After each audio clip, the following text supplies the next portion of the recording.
Topic childhood. 1. Remember my childhood. Nhớ tuổi thơ. What do you remember most about your childhood? 2. Play hide and seek. Chơi trốn tìm. Did you play hide and seek as a child? 3. Climb trees. Leo cây. Did you ever climb trees when you were little? 4. Ride a bicycle. Đạp xe đạp. Who taught you to ride a bicycle? 5. Watch cartoons. Xem hoạt hình. What cartoons did you watch in childhood? 6. Collect toys. Sưu tập đồ chơi. Did you collect any specific toys? 7. Visit grandparents. Thăm ông bà.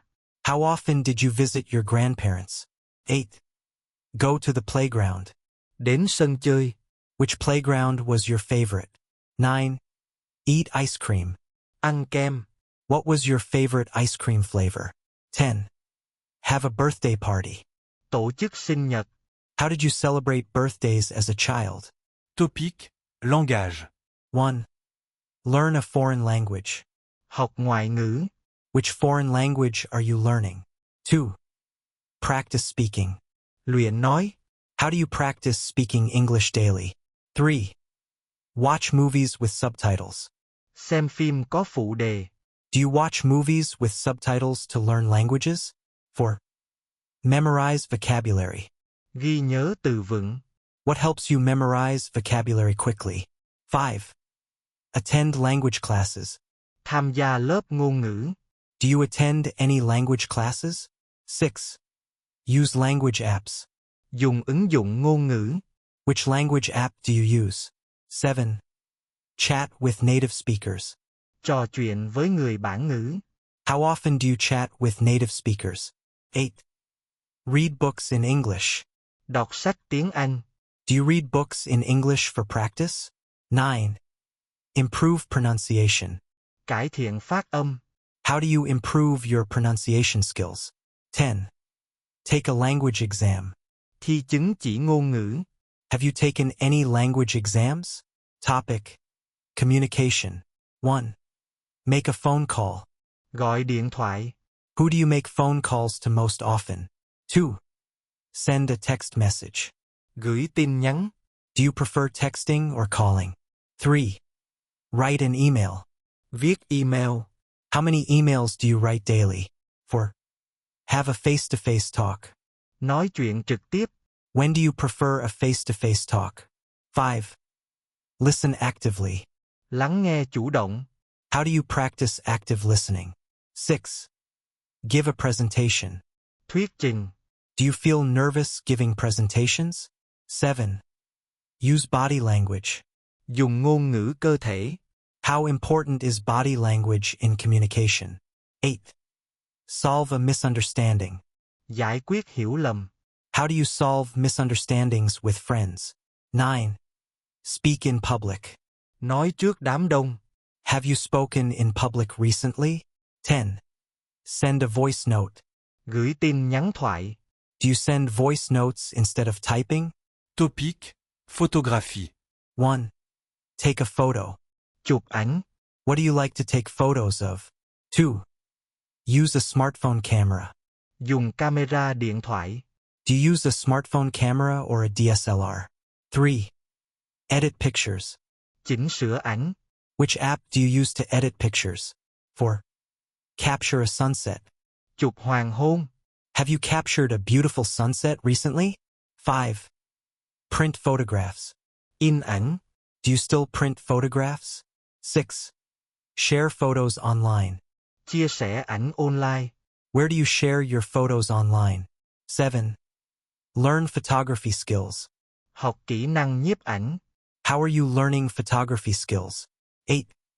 Join a photo contest. Tham gia cuộc thi ảnh. Would you join a photo contest? 9. Use natural light. Sử dụng ánh sáng tự nhiên. Do you prefer using natural light in photography? 10. Store pictures in the cloud. Lưu ảnh trên đám mây. Do you store pictures in the cloud? Topic, sleep. 1. Go to bed early. Đi ngủ sớm. Do you go to bed early on weekdays? 2. Take a nap. Ngủ trưa. How long is your usual nap? 3. Sleep in on weekends. Ngủ nướng cuối tuần. Do you sleep in on weekends? 4.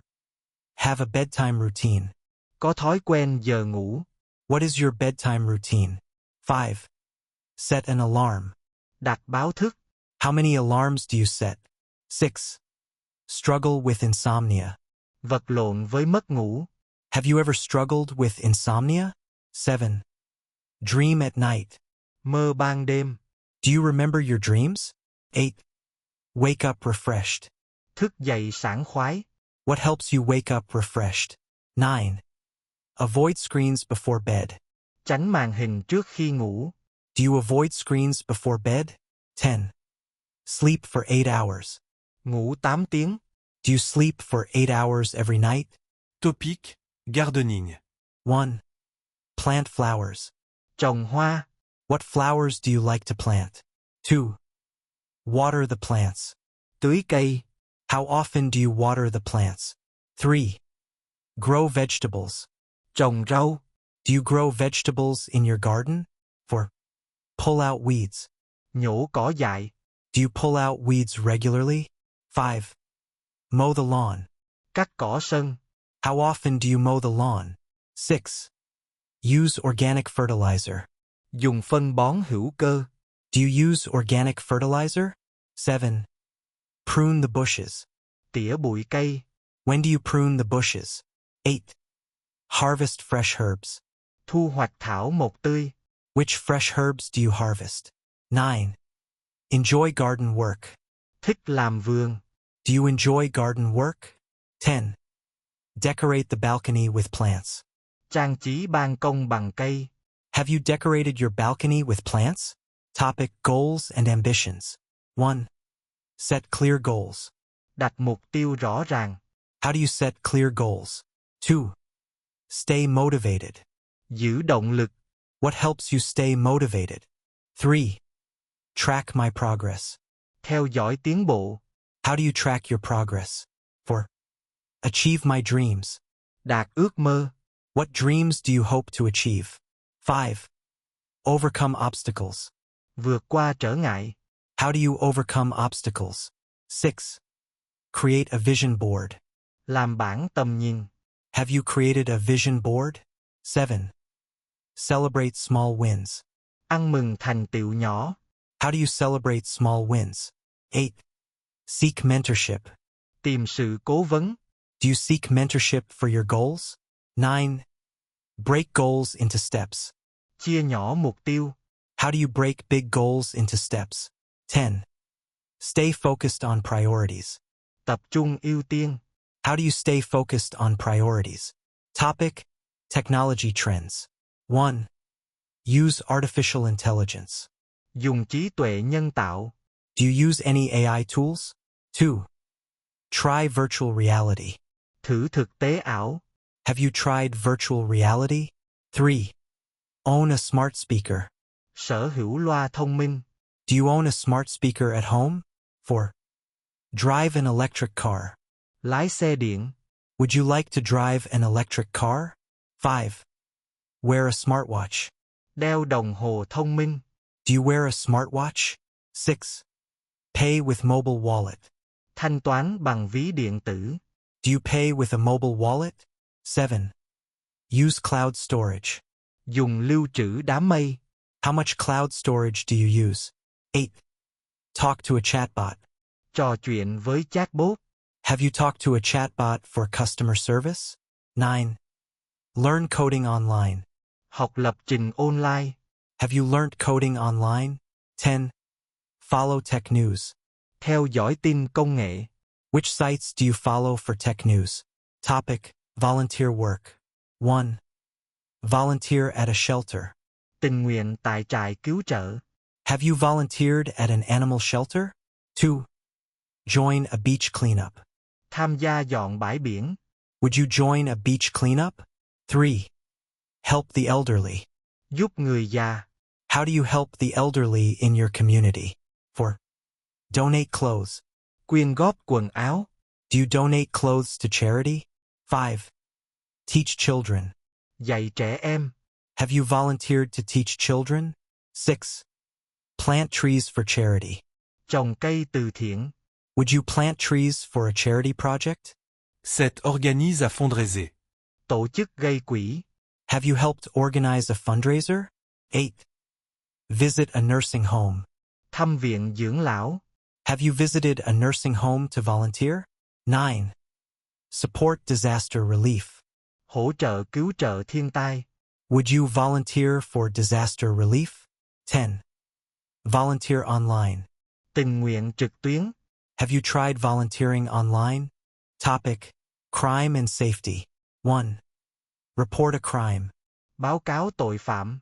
Would you report a crime if you witnessed one? 2. Lock the doors. Khóa cửa.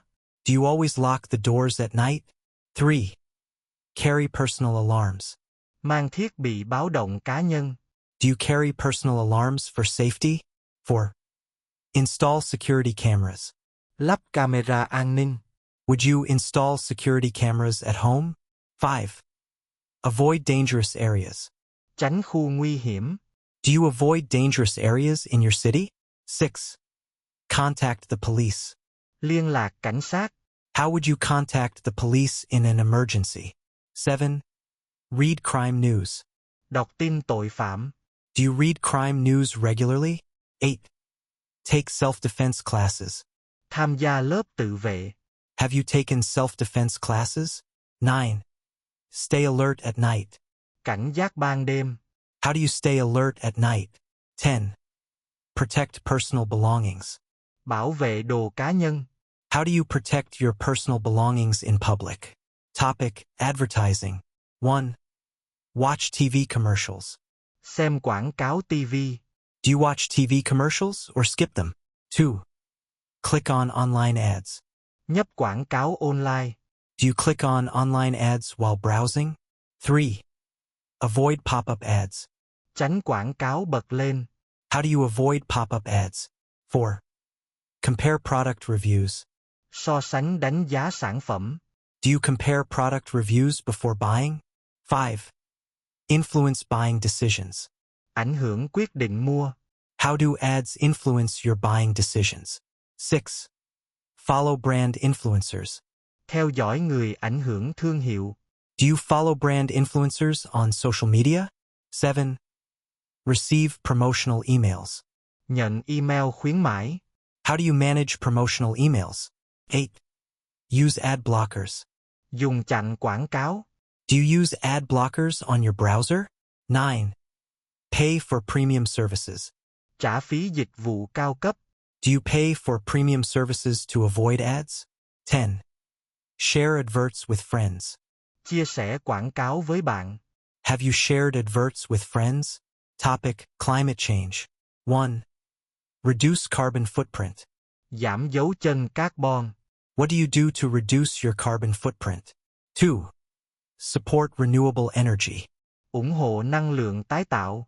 Do you support renewable energy projects? 3. Discuss global warming. Thảo luận nóng lên toàn cầu. How often do you discuss global warming? 4. Plant trees to offset CO2. Trồng cây bù co2. Have you planted trees to offset CO2? 5. Attend climate rallies. Tham dự biểu tình khí hậu. Would you attend a climate rally? 6. Watch climate documentaries. Xem phim tài liệu khí hậu. Do you watch climate change documentaries? 7. Reduce meat consumption. Giảm tiêu thụ thịt. Have you reduced meat consumption for the climate? 8. Use public transport. Dùng phương tiện công cộng. How does public transport help combat climate change? 9. Conserve energy at home. Tiết kiệm năng lượng tại nhà. How do you conserve energy at home?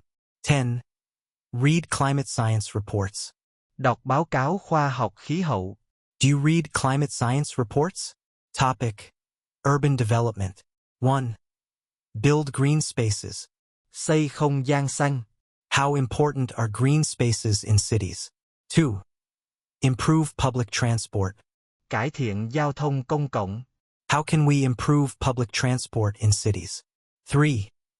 Reduce traffic congestion. Giảm ùn tắc giao thông. What measures reduce traffic congestion? 4. Design cycle lanes. Thiết kế làn xe đạp. Would you like more cycle lanes in your city? 5. Support affordable housing. Hỗ trợ nhà ở giá rẻ. Do you support affordable housing projects? 6. Renovate old buildings. Cải tạo tòa nhà cũ. Should we renovate old buildings or replace them? 7. Develop smart cities. Phát triển thành phố thông minh. What makes a city smart? 8. Promote urban farming. Thúc đẩy nông nghiệp đô thị. Would you join urban farming projects? 9. Reduce noise pollution. Giảm ô nhiễm tiếng ồn. How can we reduce noise pollution? 10. Increase pedestrian zones. Tăng khu đi bộ. Do you support increasing pedestrian zones? Topic: Rural life. 1. Live in the countryside. Sống vùng quê. Would you like to live in the countryside? 2. Enjoy fresh air. Tận hưởng không khí trong lành. Do you enjoy fresh air in rural areas? 3. Grow organic produce. Trồng nông sản hữu cơ. Would you grow organic produce? 4. Raise farm animals. Nuôi gia súc. Have you ever raised farm animals? 5. Help with harvest. Giúp thu hoạch. Have you helped with harvest? 6. Walk along country roads. Đi dạo đường quê. Do you like walking along country roads? 7. Attend village fairs. Tham gia hội làng. Have you attended village fairs? 8. Enjoy a slower pace of life. Tận hưởng nhịp sống chậm. Do you enjoy a slower pace of life? 9. Rely on local community. Dựa vào cộng đồng địa phương. How important is community in rural life? 10. Observe starry skies. Quan sát bầu trời đầy sao. Have you observed starry skies in rural areas? Topic: Gaming. 1. Play video games. Chơi trò chơi điện tử. Do you play video games? 2. Join online multiplayer. Tham gia chơi nhiều người online. Do you join online multiplayer games? 3. Stream games on Twitch. Phát trực tiếp game trên Twitch. Have you streamed games on Twitch? 4. Use a gaming headset. Dùng tai nghe game. Do you use a gaming headset? 5. Upgrade computer hardware. Nâng cấp phần cứng máy tính. Have you upgraded your computer hardware for gaming? 6. Compete in esports. Thi đấu eSport. Would you compete in esports tournaments? 7. Collect in-game items. Sưu tập vật phẩm trong game. Do you collect rare in-game items? 8. Play retro games. Chơi game cổ điển. Do you play retro games? 9. Balance gaming and life. Cân bằng chơi game và cuộc sống. How do you balance gaming and life? 10. Set gaming limits. Đặt giới hạn chơi game. Do you set gaming limits for yourself? Topic: Parenting. 1. Raise children. Nuôi dạy con. What is the biggest challenge in raising children? 2. Read bedtime stories. Đọc truyện trước khi ngủ. Do you read bedtime stories to kids? 3. Teach good manners. Dạy lễ phép. How do you teach kids good manners? 4. Limit screen time. Hạn chế thời gian dùng màn hình. How do you limit screen time for children? 5. Encourage outdoor play. Khuyến khích chơi ngoài trời. Do you encourage outdoor play? 6. Set house rules. Đặt quy tắc nhà. What house rules do you set for kids? 7. Attend parent-teacher meetings. Dự họp phụ huynh. Do you attend parent-teacher meetings? 8. Celebrate milestones. Kỷ niệm cột mốc. How do you celebrate children's milestones? 9. Teach financial responsibility. Dạy trách nhiệm tài chính. How do you teach kids financial responsibility? 10. Be a role model. Làm gương. How can parents be good role models? Topic: Elderly care. 1. Look after grandparents. Chăm sóc ông bà. Do you look after your grandparents? 2. Cook healthy meals. Nấu bữa ăn lành mạnh. Do you cook healthy meals for elderly family members? 3. Help with medication. Giúp uống thuốc. Do you help elderly relatives with medication? 4. Take walks together. Đi dạo cùng nhau. Do you take walks with elderly relatives? 5. Visit nursing homes. Thăm viện dưỡng lão. Do you visit nursing homes? 6. Teach technology. Dạy công nghệ. Do you teach elderly people how to use technology? 7. Listen to life stories. Nghe kể chuyện đời. Do you listen to elderly people's life stories? 8. Assist with shopping. Giúp mua sắm. Do you assist elderly neighbors with shopping? 9. Ensure safety at home. Đảm bảo an toàn nhà. How do you ensure safety at home for the elderly? 10. Plan social activities. Lên kế hoạch hoạt động xã hội. Do you plan social activities for elderly relatives? Topic: Pets. Advanced. 1. Train a rescue dog. Huấn luyện chó cứu hộ. Would you train a rescue dog? 2.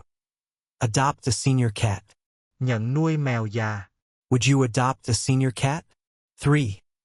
Volunteer at an animal shelter. Tình nguyện ở trại động vật. Have you volunteered at an animal shelter? 4. Learn pet first aid. Học sơ cứu thú cưng. Have you learned pet first aid? 5. Use a pet tracker. Dùng thiết bị định vị thú cưng. Do you use a pet tracker? 6. Attend obedience classes. Tham gia lớp vâng lời. Have you attended dog obedience classes? 7. Schedule regular vet check UPS. Hẹn khám thú cưng thường xuyên. Do you schedule regular vet check UPS? 8. Feed a raw diet. Cho ăn chế độ tươi sống. What do you think of feeding pets a raw diet? 9. Groom long-haired pets. Chải lông thú cưng lông dài. How do you groom long-haired pets? 10. Pet-proof the house. Làm nhà an toàn cho thú cưng. How do you pet-proof your house? ELTS speaking. 10 further topics. Native phrases plus questions. Topic: Fitness. 1. Work out at the gym. Tập gym. How often do you work out at the gym? 2. Lift weights. Tập tạ. Do you lift weights as part of your routine? 3 do push UPS. Chống đẩy. How many push UPS can you do? 4. Go for a jog. Đi chạy bộ. Where do you like to go for a jog? 5. Stretch before exercise. Giãn cơ trước khi tập. Do you stretch before exercise? 6. Cool down after workouts. Thả lỏng sau khi tập. How do you cool down after workouts? 7. Track my steps. Theo dõi số bước. Do you track your steps every day? 8. Join a fitness class. Tham gia lớp thể hình. Would you join a fitness class? 9. Set fitness goals. Đặt mục tiêu thể hình.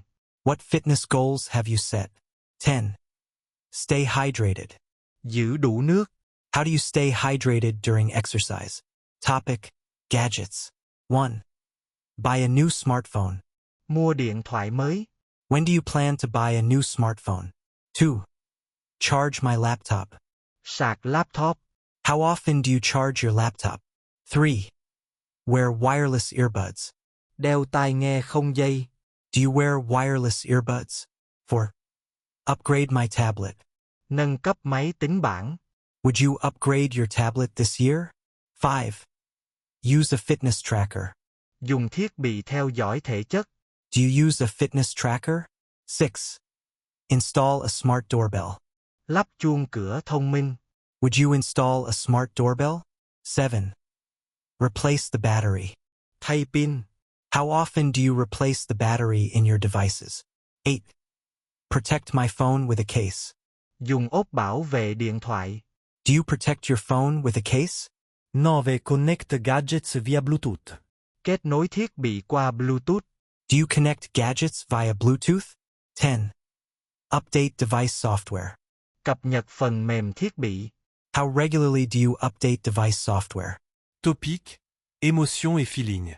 1. Feel happy. Cảm thấy hạnh phúc. What makes you feel happy? 2. Deal with stress. Đối phó căng thẳng. How do you deal with stress? 3. Express gratitude. Bày tỏ lòng biết ơn. How do you express gratitude to others? 4. Handle anger. Kiểm soát cơn giận. How do you handle anger? 5. Build self-confidence. Tăng tự tin. What helps you build self-confidence? 6. Overcome fear. Vượt qua nỗi sợ. How do you overcome fear? 7. Share my feelings. Chia sẻ cảm xúc. Who do you share your feelings with? 8. Feel proud of myself. Tự hào về bản thân. When did you last feel proud of yourself? 9. Stay optimistic. Giữ lạc quan. How do you stay optimistic in hard times? 10. Calm down with deep breaths. Bình tĩnh bằng hít thở sâu. Do you calm down with deep breaths? Topic: Public speaking. 1. Prepare a speech. Chuẩn bị bài phát biểu. How do you prepare a speech? 2. Practice in front of a mirror. Luyện trước gương. Do you practice in front of a mirror? 3. Use visual aids. Dùng hình ảnh minh họa. Do you use visual aids in presentations? 4. Engage the audience. Thu hút khán giả. How do you engage the audience? 5. Control stage fright. Kiểm soát sợ sân khấu. How do you control stage fright? 6. Speak clearly. Nói rõ ràng. Do you speak clearly in public? 7. Maintain eye contact. Giữ giao tiếp mắt. Do you maintain eye contact while speaking? 8. Use body language effectively. Dùng ngôn ngữ cơ thể hiệu quả. How do you use body language effectively? 9. Structure my talk. Cấu trúc bài nói. How do you structure your talk? 10. Answer audience questions. Trả lời câu hỏi khán giả. How do you answer audience questions confidently? Topic: Time management. 1. Make a to-do list. Lập danh sách việc cần làm. Do you make a to-do list every day? 2. Prioritize tasks. Ưu tiên việc. How do you prioritize tasks? 3. Avoid procrastination. Tránh trì hoãn. How do you avoid procrastination? 4. Use a calendar app. Dùng ứng dụng lịch. Which calendar app do you use? 5. Set deadlines. Đặt thời hạn. Do you set deadlines for yourself? 6.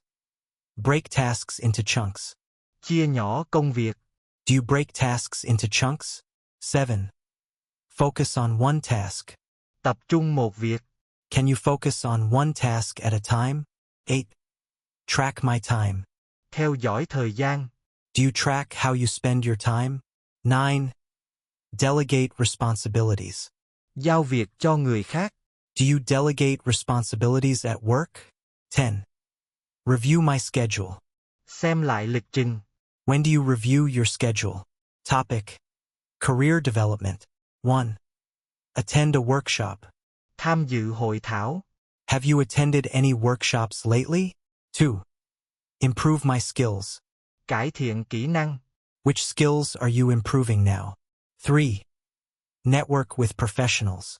Kết nối chuyên gia. How do you network with professionals? 4. Update my resume.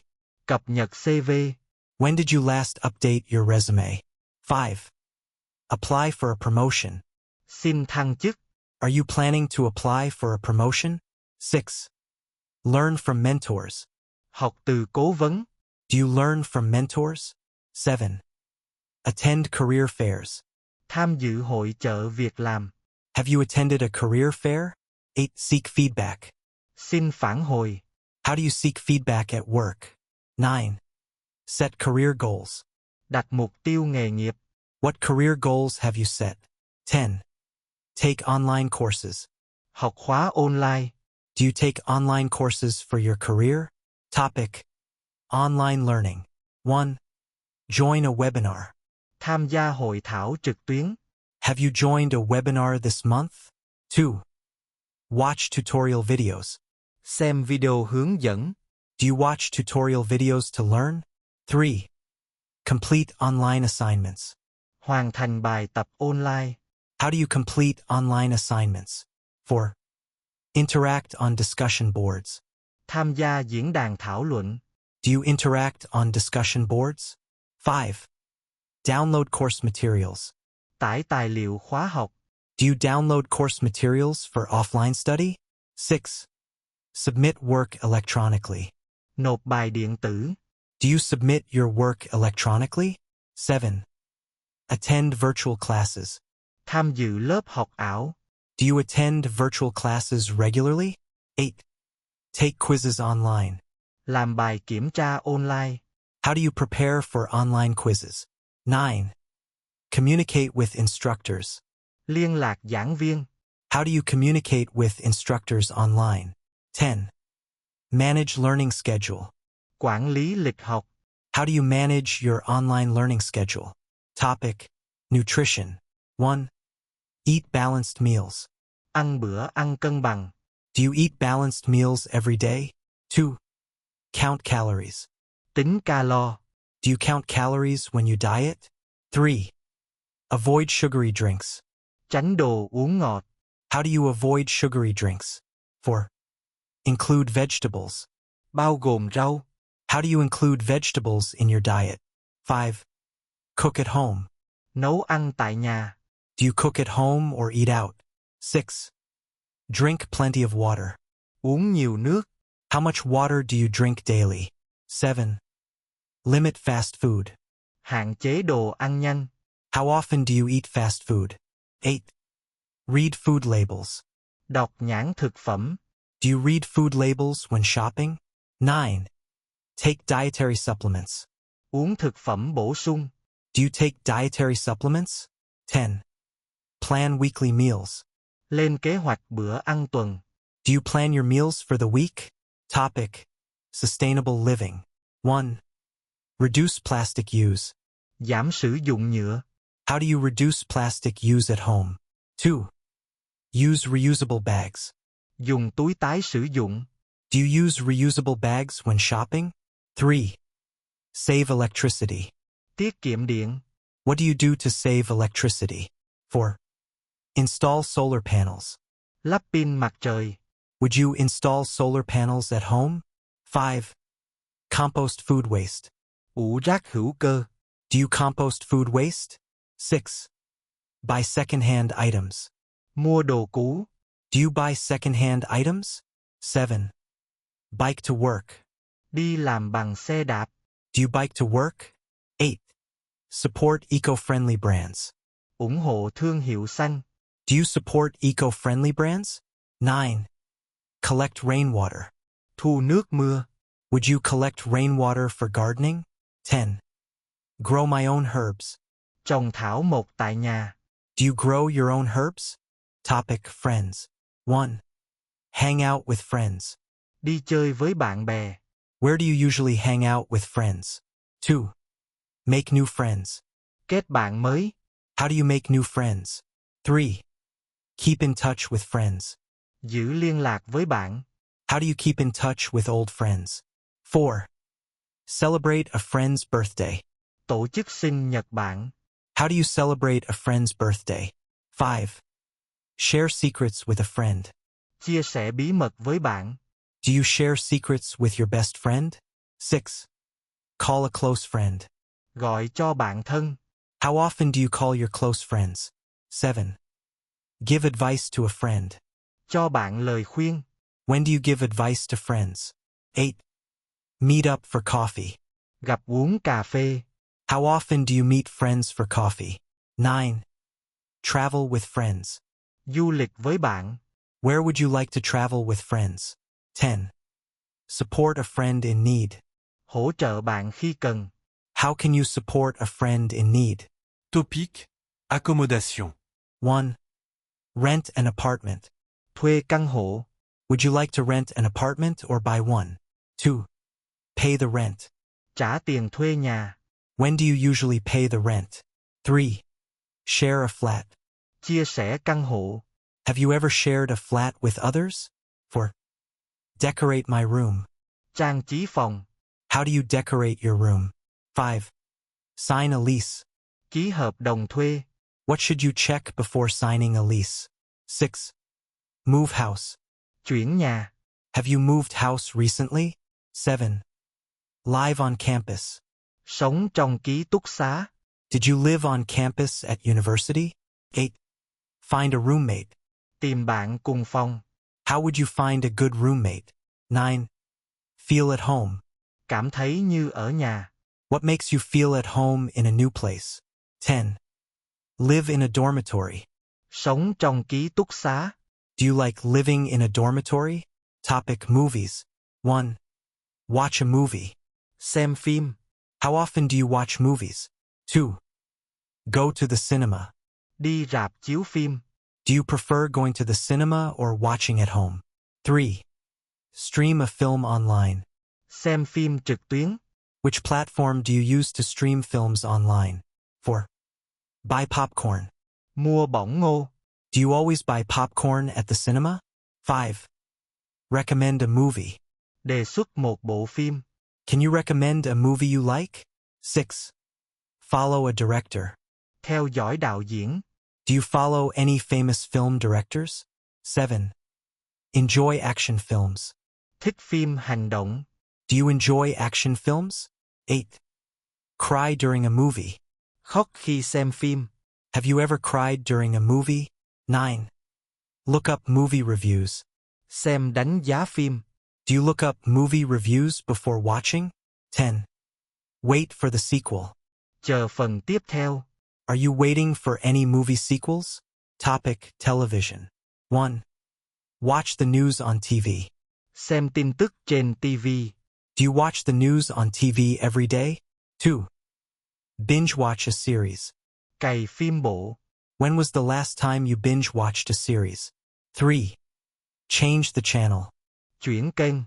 Who changes the channel in your house? 4. Turn on the TV. Bật TV.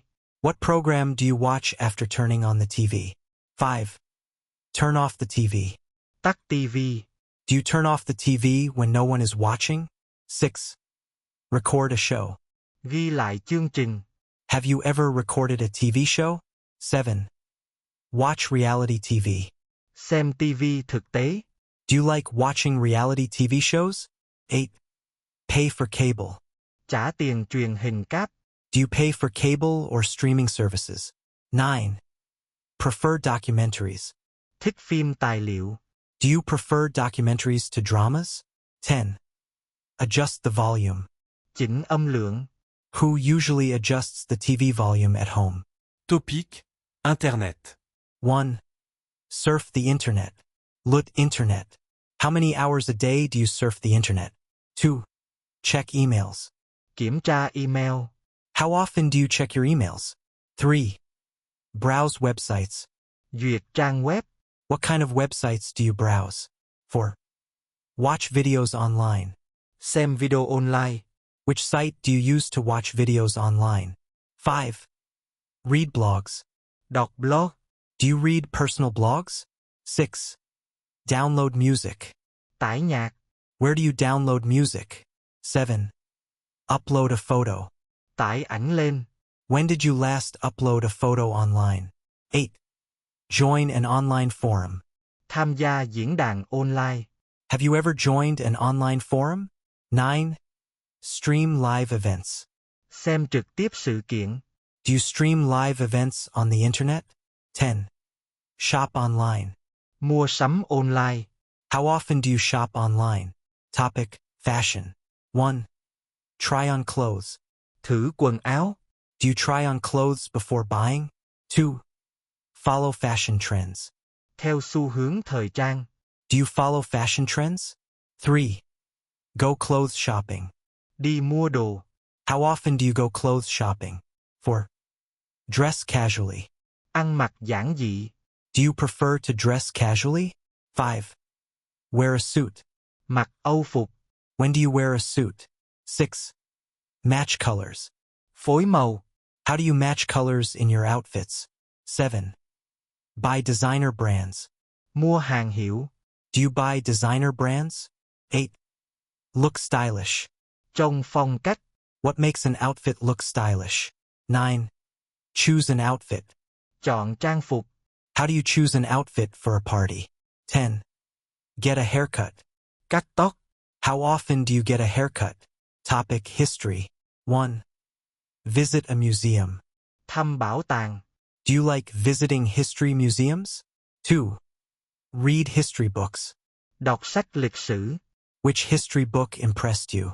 3. Learn about ancient civilizations.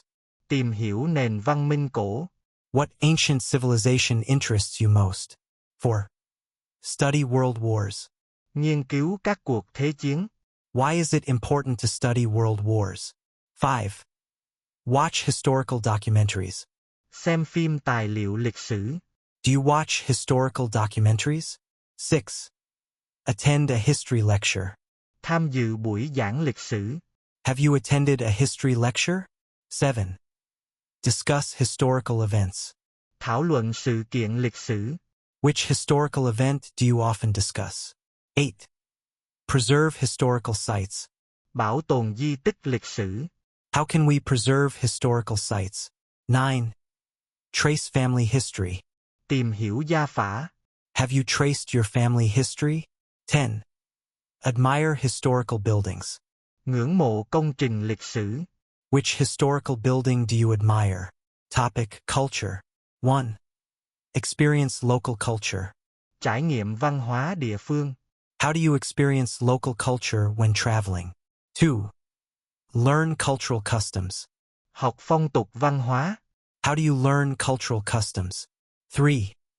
Respect traditions. Tôn trọng truyền thống. Why should we respect traditions? 4. Try traditional food. Thử đồ ăn truyền thống. What traditional food have you tried? 5. Watch cultural performances. Xem biểu diễn văn hóa. Have you watched cultural performances? 6. Celebrate cultural festivals. Tổ chức lễ hội văn hóa. Which cultural festival do you celebrate? 7. Visit cultural heritage sites. Thăm di sản văn hóa. Which cultural heritage site would you like to visit?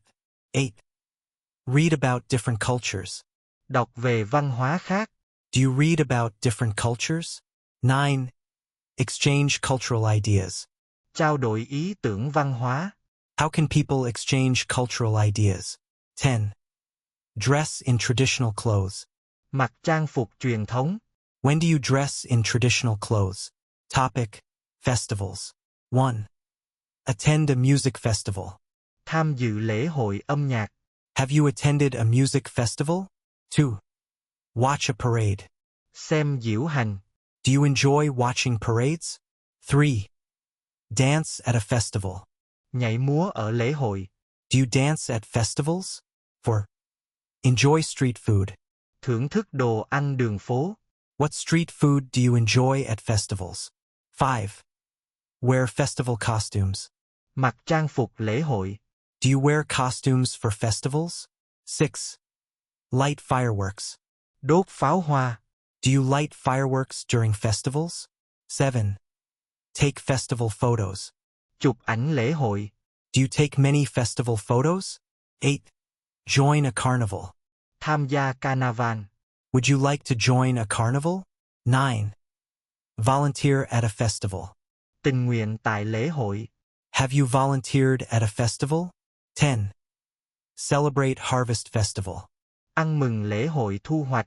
Do you celebrate a harvest festival? Topic: Science. 1. Conduct an experiment. Tiến hành thí nghiệm. Have you ever conducted an experiment? 2. Read a science article. Đọc bài báo khoa học. What science articles do you read? 3. Visit a science museum. Thăm bảo tàng khoa học. Have you visited a science museum? 4. Study physics. Học vật lý.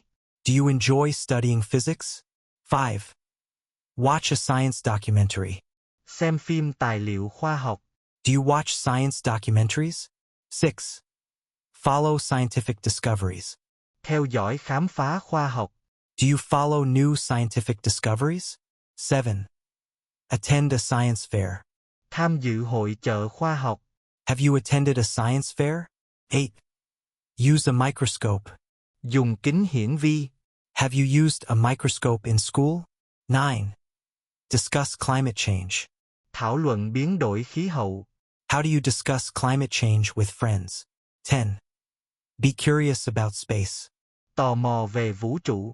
Are you curious about space exploration? Topic: robots. 1. Build a robot. Chế tạo robot. Would you like to build a robot? 2. Program a robot arm. Lập trình cánh tay robot. Have you ever programmed a robot arm? 3. Use a cleaning robot. Dùng robot dọn nhà. Do you use a cleaning robot at home? 4. Visit a robot exhibition. Thăm triển lãm robot. Have you visited a robot exhibition? 5. Watch robot competitions. Xem thi đấu robot. Do you watch robot competitions? 6. Learn robot coding. Học mã hóa robot. Would you learn robot coding? 7. Discuss robot ethics. Thảo luận đạo đức robot. How do you feel about robot ethics? 8. Replace workers with robots. Thay công nhân bằng robot. Should factories replace workers with robots? 9. Use robots in surgery. Dùng robot trong phẫu thuật. Do you trust robots in surgery? 10. Dream of robot helpers. Mơ về robot giúp việc. Do you dream of having robot helpers? Topic: Space tourism. 1. Book a space flight. Đặt chuyến bay vũ trụ. Would you book a space flight if you could? 2. Train like an astronaut. Tập luyện như phi hành gia. Would you train like an astronaut? 3. Float in zero gravity. Trôi trong môi trường không trọng lực. Do you want to float in zero gravity? 4. Look down on Earth. Nhìn xuống trái đất. What would you feel looking down on Earth from space? 5. Pay for a space ticket. Trả tiền vé vũ trụ. How much would you pay for a space ticket? 6. Wear a space suit. Mặc bộ đồ vũ trụ. Would you like to wear a space suit? 7. Visit a space hotel. Thăm khách sạn vũ trụ. Do you think space hotels will be popular? 8. Support space tourism companies. Ủng hộ công ty du lịch vũ trụ. Would you invest in space tourism companies? 9. Watch rocket launches live. Xem phóng tên lửa trực tiếp. Have you watched a live rocket launch? 10. Debate space tourism impact. Tranh luận tác động du lịch vũ trụ. What is the environmental impact of space tourism? Topic: Homelessness. 1. Volunteer at a shelter. Tình nguyện tại nơi trú. Have you volunteered at a homeless shelter? 2. Donate warm clothes. Quyên góp quần áo ấm. Do you donate warm clothes in winter? 3. Support affordable housing. Hỗ trợ nhà ở giá rẻ. How can we support affordable housing? 4. Offer job training. Cung cấp đào tạo nghề. Should governments offer job training to homeless people? 5. Buy a meal for the homeless. Mua bữa ăn cho người vô gia cư. Have you bought a meal for a homeless person? 6. Raise awareness. Nâng cao nhận thức. How do you raise awareness about homelessness? 7. Sleep rough. Ngủ ngoài đường. Have you ever seen people sleeping rough? 8. Discuss root causes. Thảo luận nguyên nhân gốc rễ. What are the root causes of homelessness? 9. Support street newspaper. Ủng hộ báo đường phố. Do you buy street newspapers to support the homeless? 10. Volunteer for night patrol. Tình nguyện tuần tra đêm. Would you join a night patrol to help the homeless? Topic: Gender equality. 1. Promote equal pay. Thúc đẩy trả lương bình đẳng. How can we promote equal pay? 2. Challenge stereotypes. Thách thức định kiến. How do you challenge gender stereotypes? 3. Support women leaders. Hỗ trợ nữ lãnh đạo. Do you support women in leadership roles? 4. Share childcare duties. Chia sẻ việc chăm con. Do families share childcare duties equally in your culture? 5. Teach respect at school. Dạy tôn trọng ở trường. Should schools teach respect for all genders? 6. Celebrate International Women's Day. Kỷ niệm Ngày Phụ nữ Quốc tế. How do you celebrate International Women's Day? 7. Debate gender quotas. Tranh luận hạn ngạch giới. Do you agree with gender quotas in politics? 8. Empower girls in STEM. Trao quyền cho nữ trong STEM. How can we empower girls to study STEM subjects? 9. Speak up against harassment. Lên tiếng chống quấy rối. Would you speak up against harassment? 10. Support equal parental leave. Ủng hộ nghỉ thai sản bình đẳng. Do you support equal parental leave for fathers? Topic: minimalism. 1. Declutter my room. Dọn bớt đồ trong phòng. How often do you declutter your room? 2. Live with less. Sống tối giản. Would you like to live with less? 3. Sell unused items. Bán đồ không dùng. Do you sell unused items online? 4. Buy only essentials. Chỉ mua đồ thiết yếu. Do you buy only essentials? 5. Enjoy clean space. Thích không gian gọn gàng. Do you enjoy clean, open spaces? 6. Follow a capsule wardrobe. Theo tủ quần áo tối giản. Have you tried a capsule wardrobe? 7. Avoid impulse shopping. Tránh mua bốc đồng. How do you avoid impulse shopping? 8. Value experiences over things. Trân trọng trải nghiệm hơn vật chất. Do you value experiences over things? 9. Practice digital detox. Thực hành cai công nghệ. Do you practice digital detox weekends? 10. Share minimalism tips. Chia sẻ mẹo tối giản. Do you share minimalism tips with friends? Topic: work from home. 1. Set up a home office. Thiết lập văn phòng tại nhà. How did you set up your home office? 2. Join virtual meetings. Tham gia họp ảo. How many virtual meetings do you join weekly? 3. Manage work-life balance. Cân bằng công việc và đời sống. How do you manage work-life balance at home? 4. Avoid distractions. Tránh sao nhãng. How do you avoid distractions when working from home? 5. Take screen breaks. Nghỉ mắt khỏi màn hình. Do you take regular screen breaks? 6. Dress professionally. Ăn mặc chuyên nghiệp.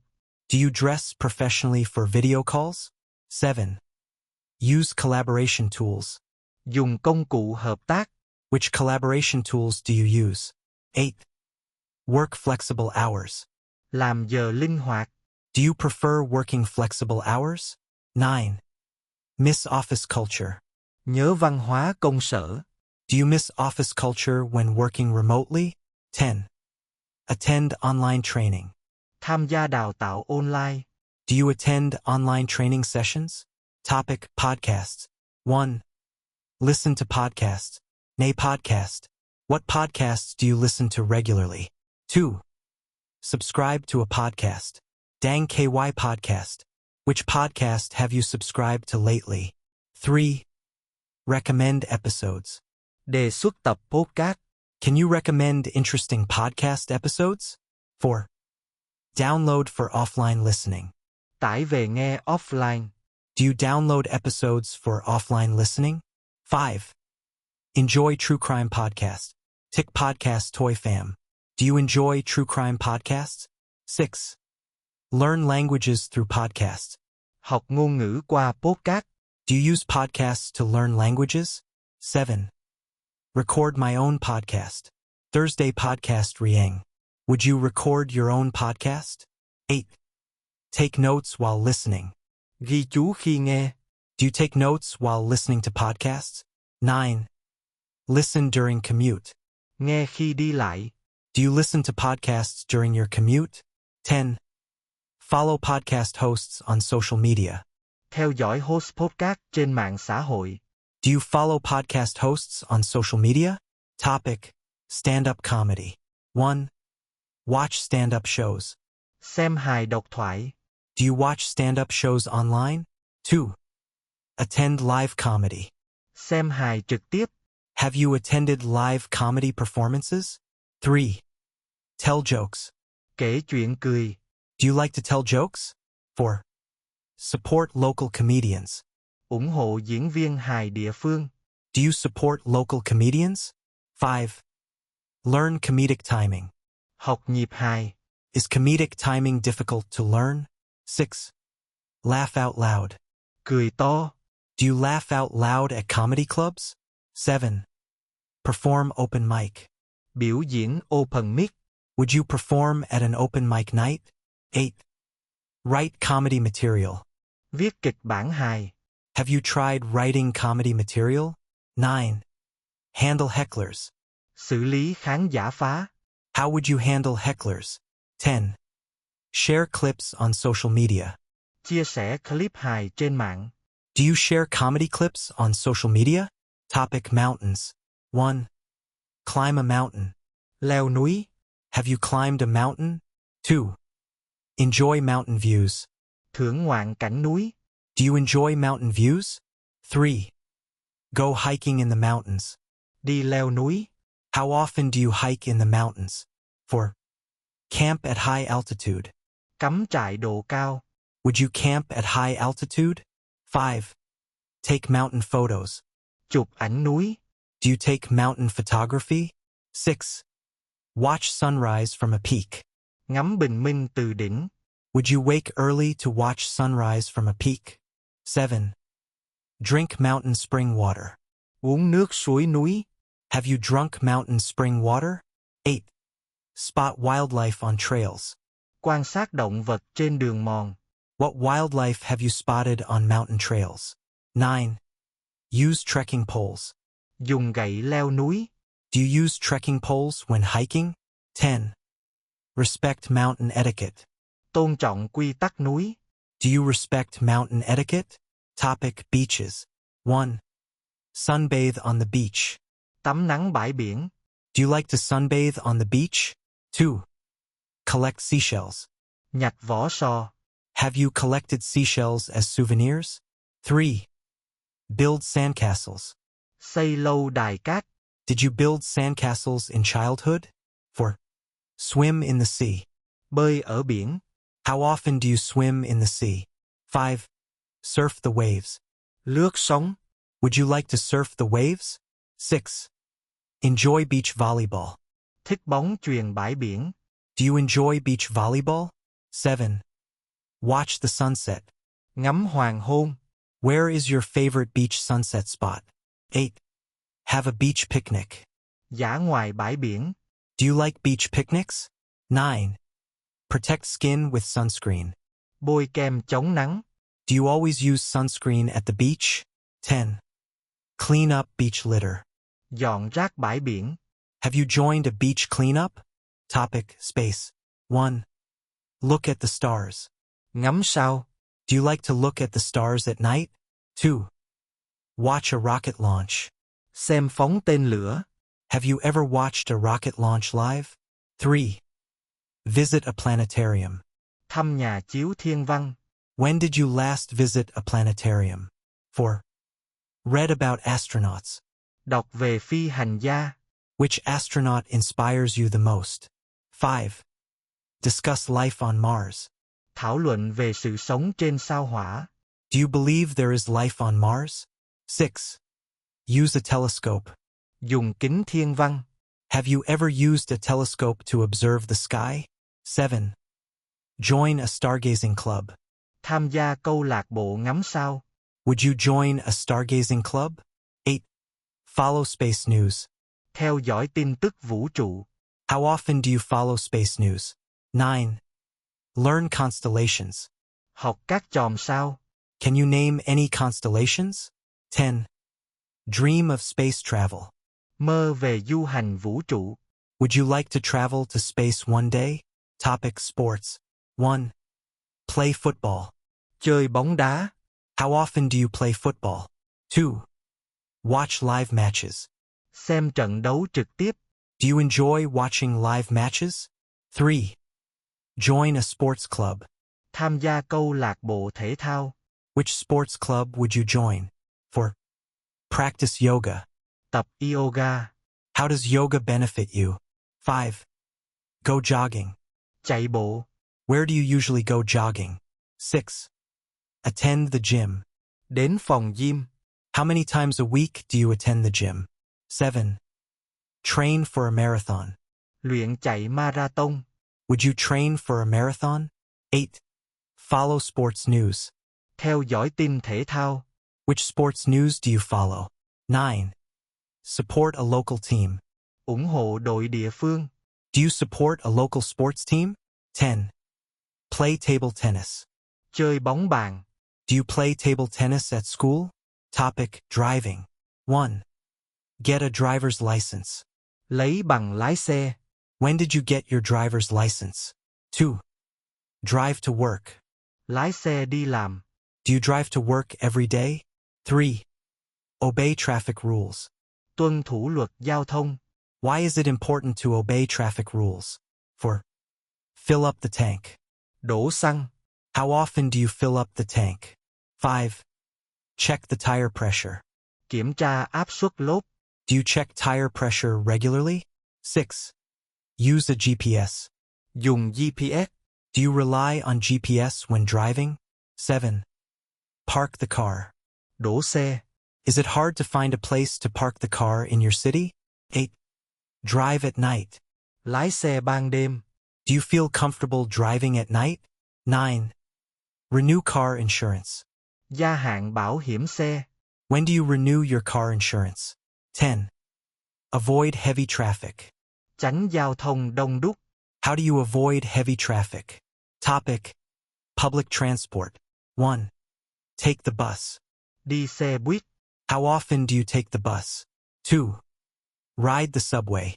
đi tàu điện ngầm, Do you like riding the subway? 3. Buy a ticket. mua vé, Where do you buy your tickets? 4. Wait at the station. chờ ở bến, How long do you usually wait at the station? 5. Miss the train.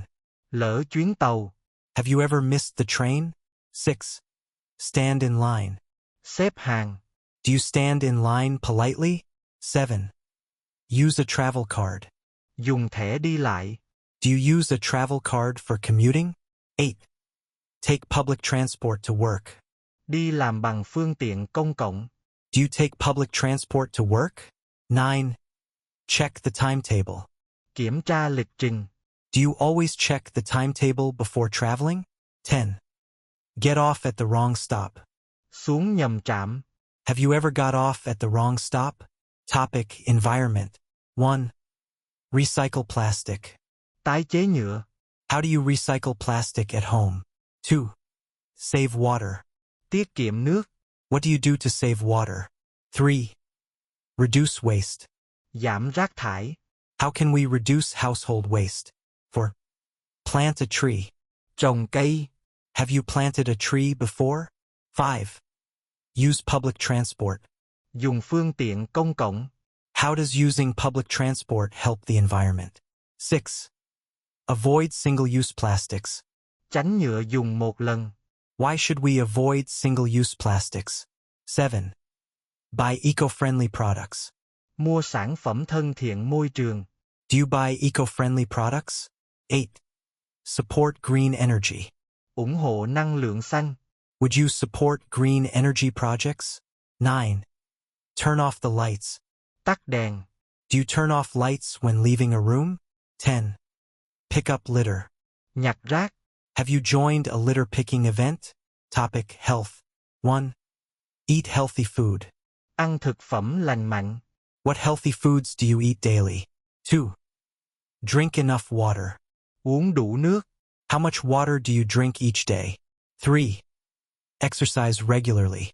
tập thể dục thường xuyên, What exercises do you do regularly? 4. Get enough sleep. ngủ đủ giấc, How many hours of sleep do you need? 5. Visit the doctor. khám bác sĩ, How often do you visit the doctor? 6. Take vitamins. uống vitamin, Do you take vitamins?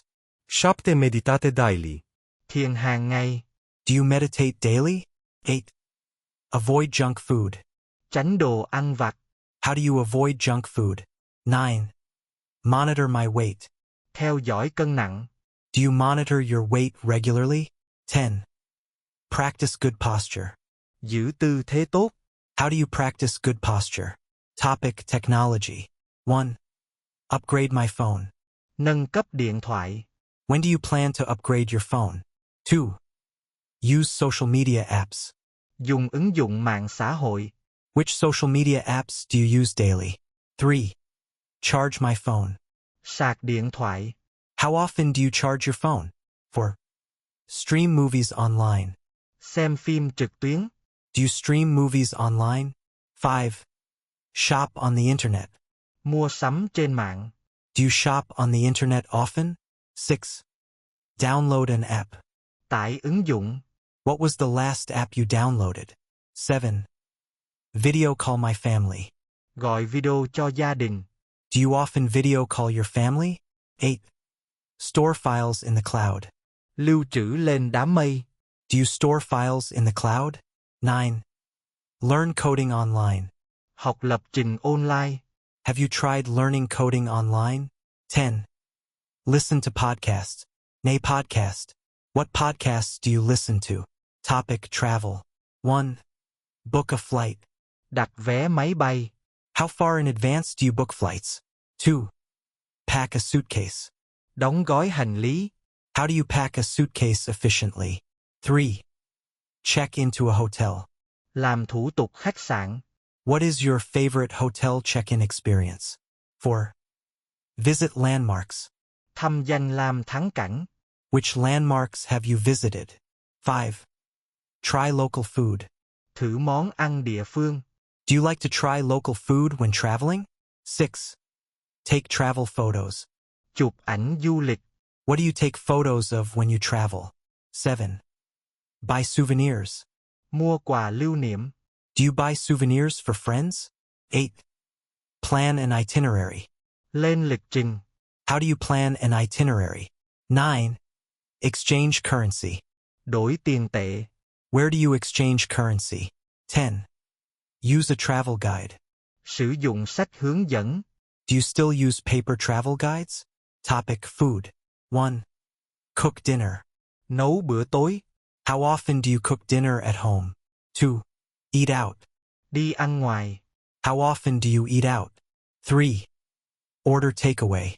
Gọi đồ ăn mang về. When do you order takeaway? 4. Try a new recipe. Thử công thức mới. Where do you find new recipes? 5. Taste local cuisine. Thưởng thức ẩm thực địa phương. Which local cuisine do you love? 6. Grow vegetables. Trồng rau. Do you grow vegetables at home? 7. Bake a cake. Nướng bánh. Have you ever baked a cake? 8. Prepare breakfast. Chuẩn bị bữa sáng. What do you prepare for breakfast? 9. Go grocery shopping. Đi mua thực phẩm. How often do you go grocery shopping? 10. Have a balanced diet. Có chế độ ăn cân bằng. Do you have a balanced diet? Topic family. 1. Spend time with family. Dành thời gian với gia đình. How do you spend time with your family? 2. Have dinner together. Ăn tối cùng nhau. Do you have dinner together every day? 3. Visit grandparents. Thăm ông bà.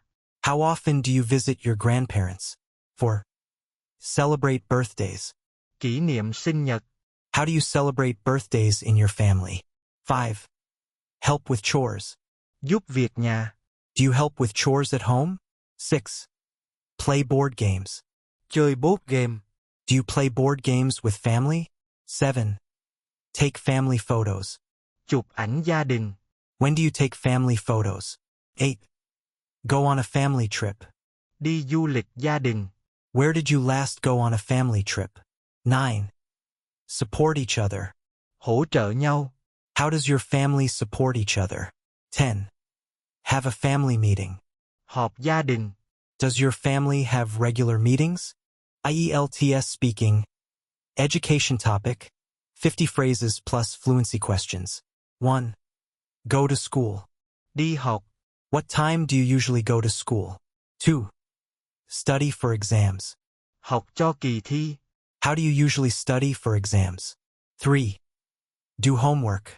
Làm bài tập về nhà. Do you finish your homework right after class? 4. Hand in an assignment. Nộp bài tập. How do you feel when you hand in an assignment early? 5. Skip class. Bỏ tiết học. Have you ever skipped a class? 6. Attends lecture. Tham dự bài giảng. Do you enjoy attending lectures? 7. Take notes. Ghi chép. Do you prefer to take notes by hand or on a laptop? 8. Ask the teacher a question. Hỏi giáo viên một câu hỏi. Do you often ask your teacher questions in class? 9. Join a study group. Tham gia nhóm học. Have you ever joined a study group? 10. Fall behind in class. Tụt lại sau trong lớp. What would you do if you fell behind in class? 11. Catch up on lessons. Bắt kịp bài học. How do you catch up on lessons after an absence? 12. Get good grades. Đạt điểm cao. How do you feel when you get good grades? 13. Fail a test. Trượt bài kiểm tra. Have you ever failed a test? 14. Pass an exam. Vượt qua kỳ thi. How did you celebrate after passing your last exam? 15. Get a scholarship. Nhận học bổng. Have you ever applied for a scholarship? 16. Graduate from university. Tốt nghiệp đại học. When do you plan to graduate from university? 17. Take a gap year. Nghỉ học 1 năm. Would you consider taking a gap year? 18. Study abroad. Du học. Would you like to study abroad? 19. Choose a major. Chọn chuyên ngành. How did you choose your major? 20. Change my major. Đổi chuyên ngành. Would you ever change your major? 21. Drop out of university. Bỏ học đại học. What could make a student drop out of university? 22. Apply to university. Nộp đơn vào đại học. How many universities did you apply to? 23. Sit an exam. Tham gia kỳ thi. Do you get nervous when you sit an exam? 24. Take an online course. Học khóa trực tuyến. Have you ever taken an online course? 25. Watch educational videos. Xem video giáo dục. What educational videos do you watch online? 26. Read academic articles. Đọc bài báo học thuật. How often do you read academic articles? 27. Borrow books from the library. Mượn sách từ thư viện. How often do you borrow books from the library? 28. Use the school cafeteria. Sử dụng căng tin trường. Do you eat lunch in the school cafeteria? 29. Join a club. Tham gia câu lạc bộ. Are you a member of any clubs at school? 30. Participate in a school event. Tham gia sự kiện của trường. What school events do you like to participate in? 31. Give a presentation. Thuyết trình. Do you enjoy giving presentations? 32. Write an essay. Viết bài luận. What topics do you like to write essays about? 33. Prepare a group project. Chuẩn bị dự án nhóm. Do you find group projects easy or difficult? 34. Do research. Làm nghiên cứu. Have you ever done academic research? 35. Memorize vocabulary. Ghi nhớ từ vựng. What's your method to memorize new vocabulary? 36. Learn by heart. Học thuộc lòng. Do you like learning things by heart? 37. Revise before a test. Ôn bài trước kiểm tra. How do you revise before a test? 38. Cram the night before. Học nhồi đêm trước. Have you ever crammed the night before an exam? 39. Cheat in an exam. Gian lận trong kỳ thi. Do you think it's ever okay to cheat in an exam? 40. Pay tuition fees. Trả học phí. How do you pay your tuition fees? 41. Receive feedback. Nhận phản hồi. Do you find teacher feedback useful? 42. Improve my study habits. Cải thiện thói quen học tập. How are you trying to improve your study habits? 43. Balance study and leisure. Cân bằng học và giải trí. How do you balance study and leisure time? 44. Manage my time. Quản lý thời gian. How do you manage your time during exam season? 45. Set study goals. Đặt mục tiêu học tập. Do you set study goals every semester? 46. Stay focused in class. Tập trung trong lớp. How do you stay focused in class? 47. Motivate myself to study. Tự tạo động lực học. What motivates you to study hard? 48. Ask for extra help. Xin giúp đỡ thêm.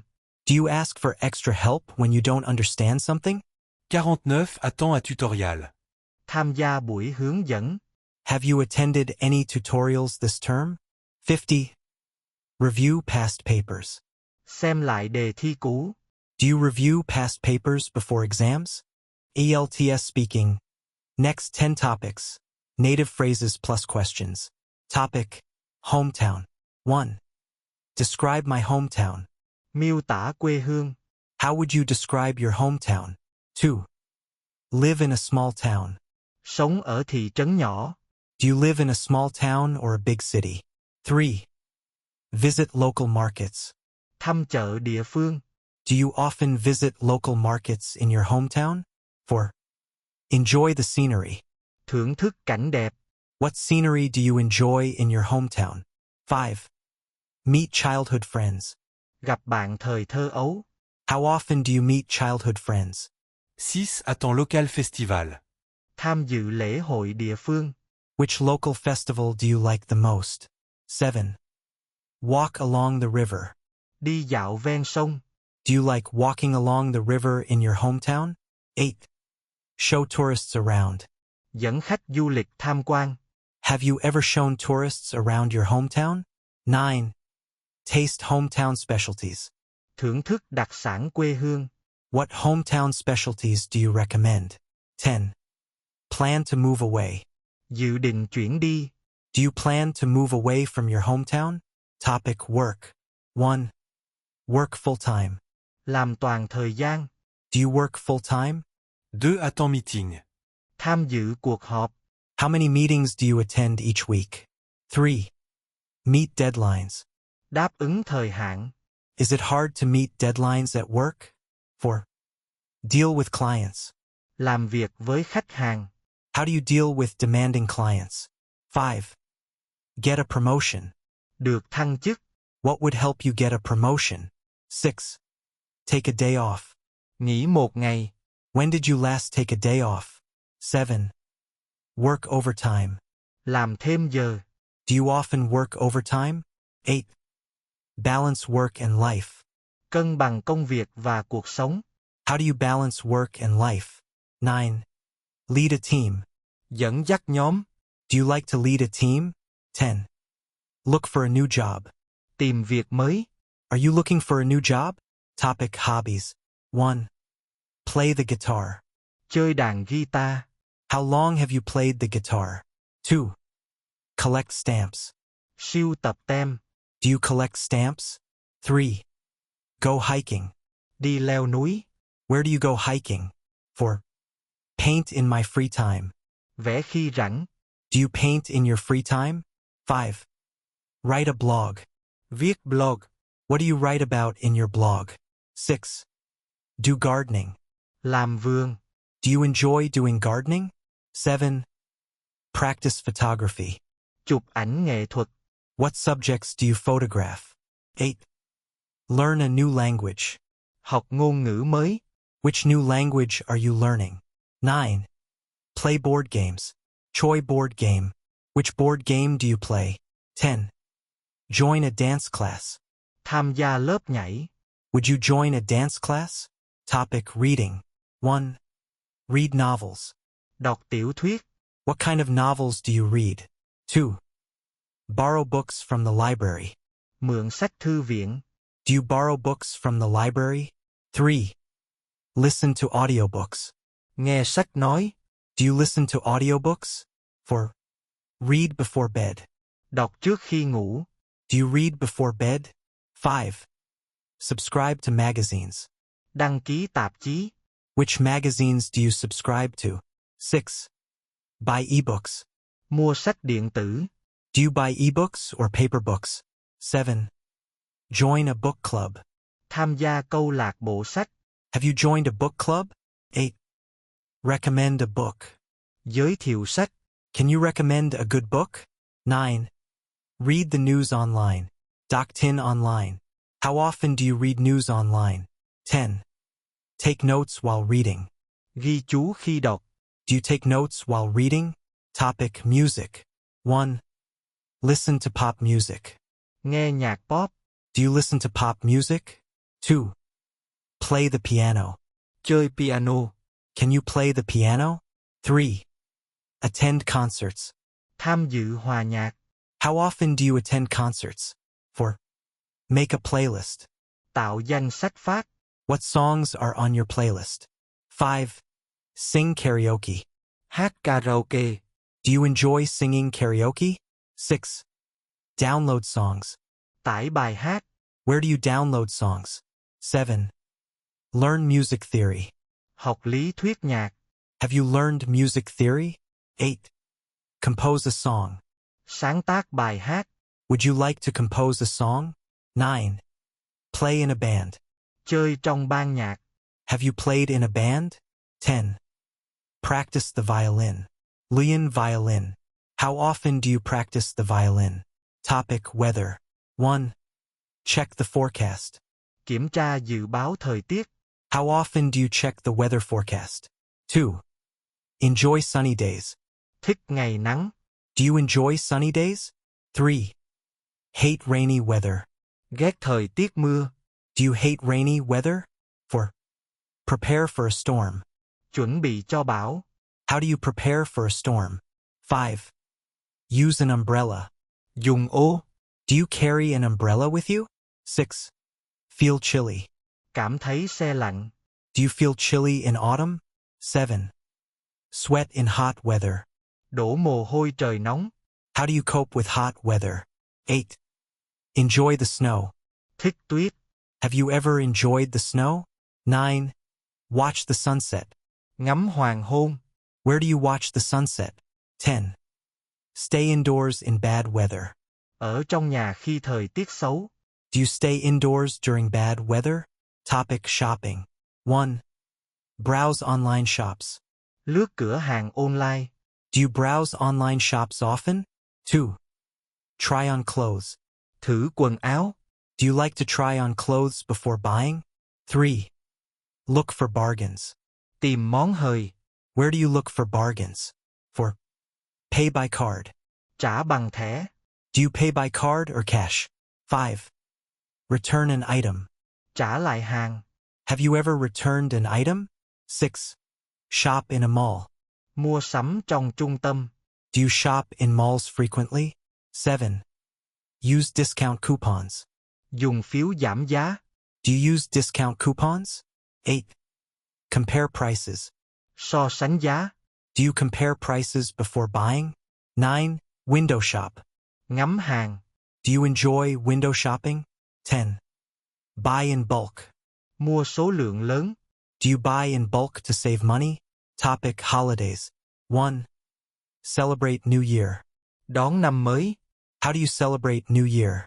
2. Decorate the house. Trang trí nhà cửa. Do you decorate the house for holidays? 3. Exchange gifts. Tặng quà. Do you exchange gifts at Christmas? 4. Cook festive meals. Nấu món lễ hội. What festive meals do you cook? 5. Visit relatives. Thăm họ hàng. Do you visit relatives during holidays? 6. Watch fireworks. Xem pháo hoa. Do you watch fireworks on special days? 7. Take holiday photos. Chụp ảnh ngày lễ. Do you take many holiday photos? 8. Listen to holiday music. Nghe nhạc lễ hội. Which holiday music do you enjoy? 9. Wear traditional clothes. Mặc đồ truyền thống. Do you wear traditional clothes on holidays? 10. Light candles. Thắp nến. Do you light candles during holidays? Topic. Future plans. 1. Set life goals. Đặt mục tiêu cuộc sống. What life goals have you set? 2. Plan a career path. Lên kế hoạch sự nghiệp. Have you planned your career path? 3. Save for a house. Tiết kiệm mua nhà. Are you saving for a house? 4. Learn new skills. Học kỹ năng mới. What new skills do you want to learn? 5. Travel abroad. Du lịch nước ngoài. Which country do you plan to travel to? 6. Start a business. Khởi nghiệp. Would you like to start a business? 7. Get married. Kết hôn. Do you plan to get married soon? 8. Move to another city. Chuyển tới thành phố khác. Would you move to another city? 9. Continue studying. Tiếp tục học.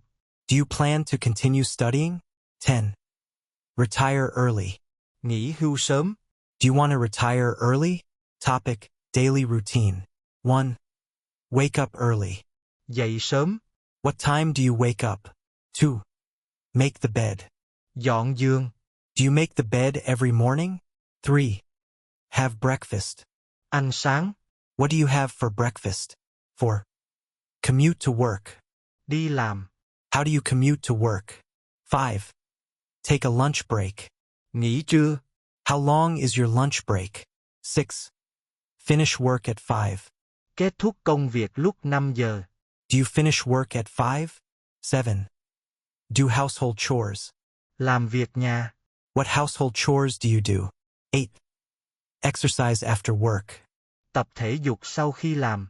Do you exercise after work? 9. Watch TV in the evening. Xem TV buổi tối. Do you watch TV in the evening? 10. Go to bed early. Ngủ sớm. What time do you go to bed? IELTS speaking. Pets topic. 30 natural phrases plus questions. 1. Walk the dog. Dắt chó đi dạo. How often do you walk the dog? 2. Feed my cat. Cho mèo ăn. When do you usually feed your cat? 3. Adopt a pet. Nhận nuôi một thú cưng. Why did you decide to adopt a pet? 4. Play fetch with my dog. Chơi ném bắt với chó. Do you like to play fetch with your dog? 5. Groom my pet. Chải lông thú cưng. How do you groom your pet? 6. Train a puppy. Huấn luyện chó con. What is the hardest part of training a puppy? 7. Take my pet to the vet. Đưa thú cưng đi bác sĩ thú y. When was the last time you took your pet to the vet? 8. Clean the litter box. Dọn khay cát vệ sinh. How often do you clean the litter box? 9. Give a dog a bath. Tắm cho chó. How do you give your dog a bath? 10. Cuddle with my cat. Ôm mèo. Do you like to cuddle with your cat? 11. Buy pet food. Mua thức ăn cho thú cưng. Where do you buy pet food? 12. Rescue an animal. Giải cứu một con vật. Would you like to rescue an animal in need? 13. Pet sit for a friend. Trông thú cưng cho bạn. Have you ever pet sat for a friend? 14. Take care of a pet fish. Chăm sóc cá cảnh. How do you take care of a pet fish? 15. Teach a dog new tricks. Dạy chó trò mới. What trick would you like to teach your dog next? 16. Get a vaccination for my pet. Tiêm phòng cho thú cưng. Is it important to get vaccinations for pets? 17. Put a collar on the dog. Đeo vòng cổ cho chó. Do you put a collar on your dog? 18. Keep a pet bird. Nuôi chim cảnh. Would you like to keep a pet bird? 19. Build a doghouse. Xây chuồng cho chó. Have you ever built a doghouse? 20. Change the hamster's bedding. Thay lót chuồng cho chuột hamster. How often do you change your hamster's bedding? 21. Give my pet treats. Cho thú cưng ăn món thưởng. What kind of treats does your pet like? 22. Keep my pet healthy. Giữ cho thú cưng khỏe mạnh. How do you keep your pet healthy? 23. Spay or neuter a pet. Thiến, triệt sản thú cưng. Do you think it's important to spay or neuter pets? 24. Play with a laser pointer. Chơi với mèo bằng đèn laser. Does your cat enjoy playing with a laser pointer? 25. Walk the dog twice a day. Dắt chó đi dạo 2 lần mỗi ngày. Do you walk your dog twice a day? 26. Clean the fish tank. Vệ sinh bể cá. How do you clean your fish tank? 27. Brush my dog's fur. Chải lông cho chó. How often do you brush your dog's fur? 28. Adopt from a shelter. Nhận nuôi từ trại cứu hộ. Why should people adopt from a shelter? 29. Crate train a puppy. Tập cho chó con ngủ lồng. Have you tried crate training a puppy? 30. Spend quality time with my pet. Dành thời gian chất lượng với thú cưng. How do you spend quality time with your pet? Topic: Wild animals. 1. See wild animals. Nhìn thấy động vật hoang dã. Where did you last see wild animals? 2. Watch wildlife documentaries. Xem phim tài liệu về động vật. Do you often watch wildlife documentaries? 3. Go on a safari. Tham gia chuyến safari. Would you like to go on a safari one day? 4. Protect endangered species. Bảo vệ loài có nguy cơ tuyệt chủng.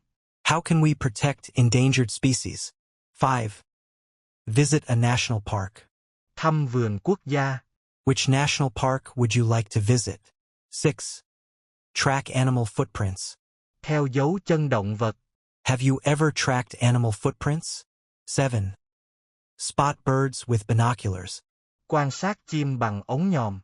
Do you enjoy spotting birds with binoculars? 8. Donate to wildlife conservation. Quyên góp bảo tồn động vật. Have you donated to wildlife conservation before? 9. Photograph wild animals. Chụp ảnh động vật hoang dã. Do you like to photograph wild animals? 10. Study animal behavior. Nghiên cứu hành vi động vật. Why is it important to study animal behavior? 11. Keep a safe distance. Giữ khoảng cách an toàn. Why should we keep a safe distance from wild animals? 12. Hear wolves howling. Nghe tiếng sói tru. Have you ever heard wolves howling at night? 13. Release rehabilitated animals. Thả động vật đã phục hồi. How do people release rehabilitated animals? 14. Report poaching. Báo cáo việc săn trộm. Would you report poaching if you saw it? 15. Learn about habitats. Tìm hiểu môi trường sống. What have you learned about animal habitats? 16. Camp in the jungle. Cắm trại trong rừng. Would you camp in the jungle? 17. Feed wild monkeys. Cho khỉ hoang ăn. Do you think it's safe to feed wild monkeys? 18. Respect nature. Tôn trọng thiên nhiên. How can we teach children to respect nature? 19. Reduce habitat destruction. Giảm phá hủy môi trường sống. How can we reduce habitat destruction? 20. Volunteer at a sanctuary. Tình nguyện tại trung tâm cứu hộ. Would you volunteer at a wildlife sanctuary? 21. Rescue an injured animal. Cứu động vật bị thương. Have you ever rescued an injured animal? 22. Follow nature trails. Đi theo đường mòn thiên nhiên. Do you enjoy following nature trails? 23. Read a wildlife magazine. Đọc tạp chí động vật hoang dã. Do you read wildlife magazines? 24. Teach kids about wildlife. Dạy trẻ về động vật hoang dã. How would you teach kids about wildlife? 25. Adopt an endangered animal. Nhận nuôi biểu tượng loài có nguy cơ. Would you adopt an endangered animal symbolically? Topic: Arts. 1. Visit an art gallery. Thăm phòng tranh. Do you like to visit art galleries? 2. Draw a sketch. Vẽ phác thảo. When do you draw a sketch? 3. Paint a landscape. Vẽ tranh phong cảnh. Have you ever painted a landscape? 4. Attend an art exhibition. Tham dự triển lãm nghệ thuật. Which art exhibition have you attended recently? 5. Appreciate modern art. Thưởng thức nghệ thuật hiện đại. Do you appreciate modern art? 6. Study art history. Học lịch sử nghệ thuật. Why should we study art history? 7. Buy a piece of art. Mua tác phẩm nghệ thuật. Would you buy a piece of art for your home? 8. Display artwork at home. Trưng bày tác phẩm ở nhà. Where would you display artwork at home? 9. Take a painting class. Tham gia lớp vẽ. Have you taken a painting class? 10. Discuss a famous painting. Thảo luận về bức tranh nổi tiếng. Can you discuss a famous painting you like? 11. Watch a street artist. Xem nghệ sĩ đường phố. Do you enjoy watching street artists? 12. Create digital art. Tạo nghệ thuật số. Have you ever created digital art? 13. Frame a picture. Lồng khung tranh. Do you know how to frame a picture? 14. Go to a sculpture park. Đi công viên điêu khắc. Would you like to go to a sculpture park? 15. Critique a painting. Phê bình tranh. How do you critique a painting politely? 16. Admire a masterpiece. Ngưỡng mộ kiệt tác. Which masterpiece do you admire most? 17. Join an art club. Tham gia câu lạc bộ nghệ thuật. Would you like to join an art club? 18. Sell my artwork. Bán tác phẩm của tôi. Have you ever sold your artwork? 19. Experiment with watercolors. Thử nghiệm màu nước. Do you like to experiment with watercolors? 20. Practice calligraphy. Luyện thư pháp. Have you ever practiced calligraphy? 21. Attend a pottery workshop.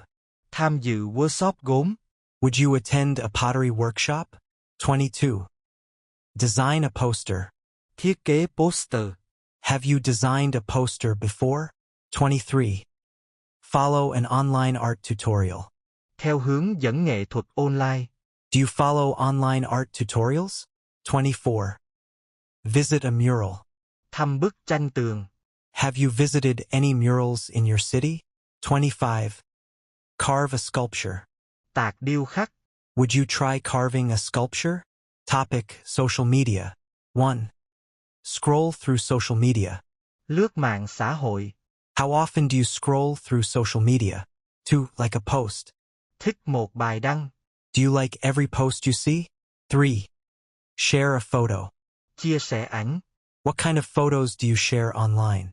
4. Post a story. Dang story. How often do you post a story? 5. Follow a celebrity. Theo dõi người nổi tiếng. Which celebrity do you follow? 6. Unfollow a friend. Bỏ theo dõi bạn. Why would you unfollow a friend? 7. Leave a comment. Để lại bình luận. What was the last comment you left? 8. Check notifications. Kiểm tra thông báo. How many times a day do you check notifications? 9. Create content. Sáng tạo nội dung. Do you create content regularly? 10. Go live online. Phát trực tiếp. Have you ever gone live online? 11. Watch reels. Xem reels. Do you enjoy watching reels on Instagram? 12. Send a direct message. Gửi tin nhắn trực tiếp. Who do you often send direct messages to? 13. Join a Facebook group. Tham gia nhóm Facebook. What Facebook groups have you joined? 14. Update my status. Cập nhật trạng thái. How often do you update your status? 15. Tag a friend. Gắn thẻ bạn. When do you tag friends in a post? 16. Save a video. Lưu video. Do you save videos to watch later? 17. Mute someone's stories. Tắt story của ai đó. Have you muted someone's stories? 18. Block a spam account. Chặn tài khoản spam. Do you block spam accounts? 19. Set my profile private. Đặt hồ sơ riêng tư. Why do people set their profiles to private? 20. Delete an old post. Xóa bài cũ. Do you delete old posts sometimes? 21. Spend hours online. Dành hàng giờ online. How many hours do you spend online daily? 22. Limit screen time. Giới hạn thời gian màn hình. How do you limit screen time? 23. Promote a product. Quảng bá sản phẩm. Have you promoted a product on social media? 24. Take a social media break. Nghỉ dùng mạng xã hội. When do you take social media breaks? 25. Get addicted to social media. Nghiện mạng xã hội. How can we avoid getting addicted to social media? Topic: Money. 1. Save money. Tiết kiệm tiền. How do you save money each month? 2. Earn a salary. Kiếm lương. How do you earn your salary? 3. Pay the bills. Trả hóa đơn. When do you pay your bills? 4. Withdraw cash. Rút tiền mặt. Where do you withdraw cash? 5. Deposit money. Gửi tiền vào ngân hàng. How often do you deposit money? 6. Set a budget. Lập ngân sách. How do you set a monthly budget? 7. Stick to a budget. Tuân theo ngân sách. Is it easy to stick to a budget? 8. Waste money. Phung phí tiền. What do you waste money on? 9. Invest in stocks. Đầu tư cổ phiếu. Have you ever invested in stocks? 10. Use a credit card. Dùng thẻ tín dụng. Do you use a credit card often? 11. Pay by cash. Trả bằng tiền mặt. Do you prefer to pay by cash? 12. Get a loan. Vay khoản vay. Have you ever applied for a loan? 13. Pay off debt. Trả hết nợ. How long will it take to pay off your debt? 14. Lend money to a friend. Cho bạn mượn tiền.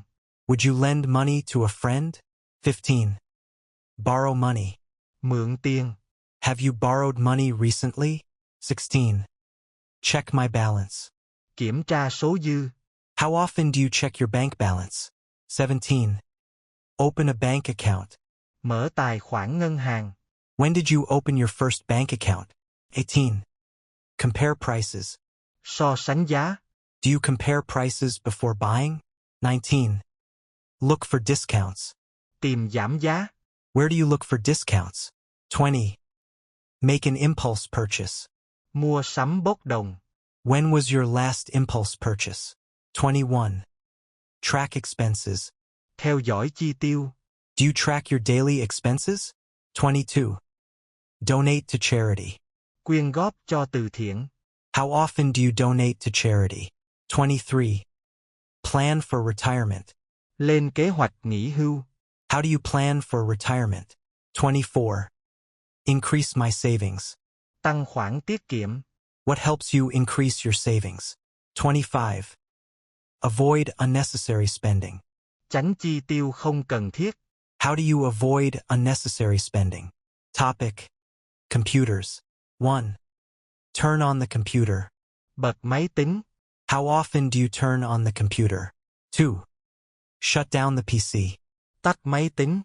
Do you always shut down the PC properly? 3. Browse the internet. Lướt internet.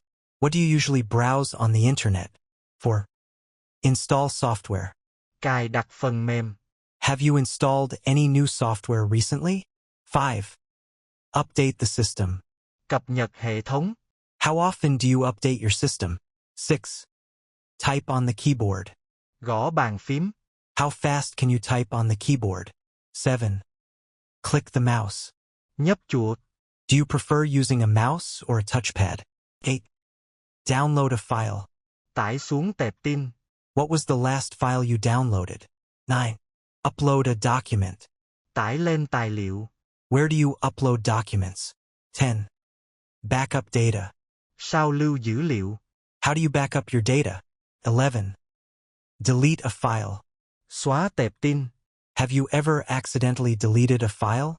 12. Recover lost files. Khôi phục tệp bị mất. Have you tried to recover lost files? 13. Design a presentation. Thiết kế bài thuyết trình. Do you enjoy designing presentations? 14. Code a program. Lập trình. Have you ever coded a program? 15. Join a video call. Tham gia cuộc gọi video. How often do you join video calls? 16. Share my screen. Chia sẻ màn hình. Do you share your screen during meetings? 17. Change the wallpaper. Đổi hình nền. How often do you change your wallpaper? 18. Charge the laptop battery. Sạc pin laptop. How long does it take to charge your laptop? 19. Clean the keyboard. Làm sạch bàn phím. Do you clean your keyboard regularly? 20. Connect to Wi-Fi. Kết nối Wi-Fi. Do you often connect to public Wi-Fi? 21. Troubleshoot an error. Khắc phục lỗi. Can you troubleshoot computer errors yourself? 22. Play a computer game. Chơi game máy tính. What computer games do you play? 23. Print a document. In tài liệu. Do you have a printer to print documents? 24. Scan a photo. Quét ảnh. Have you scanned old photos? 25. Back up to the cloud. Sao lưu lên đám mây? Do you back up your files to the cloud?